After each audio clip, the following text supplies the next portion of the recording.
আসসালামু আলাইকুম।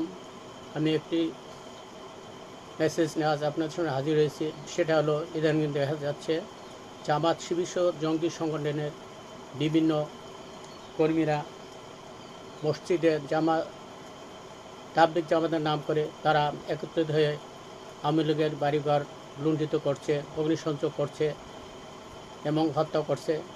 এ ব্যাপারে আমাদের ছাত্রলীগ, যুবলীগ, আওয়ামী লীগ, স্বেচ্ছাসেবী লীগ সহ অঙ্গ সংগঠনের সকল কর্মীদেরকে এ ব্যাপারে সজাগ থাকার জন্য বিশেষ অনুরোধ জানাচ্ছি। এরা বড় বহঙ্গার রূপে সংগঠিত হয়ে মাজার ভাঙানোর চিন্তাভাবনা করছে। তাই আমাদেরকে এ ব্যাপারে সজাগ থাকতে হবে, ওদের রুখতে হবে। ওদের না রুখলে আমাদের ভবিষ্যৎ খুব খারাপ। তাই আপনাদেরকে সজাগ থাকার জন্য অনুরোধ জানাচ্ছি। আপনারা সবাই সজাগ থাকবেন। এবেলা আমি আমার মেসেজটি আপনাদের দিচ্ছি। আপনারা সব ভালো থাকবেন। জয় বাংলা, জয় বঙ্গবন্ধু, জয় মেহনতি মানুষের।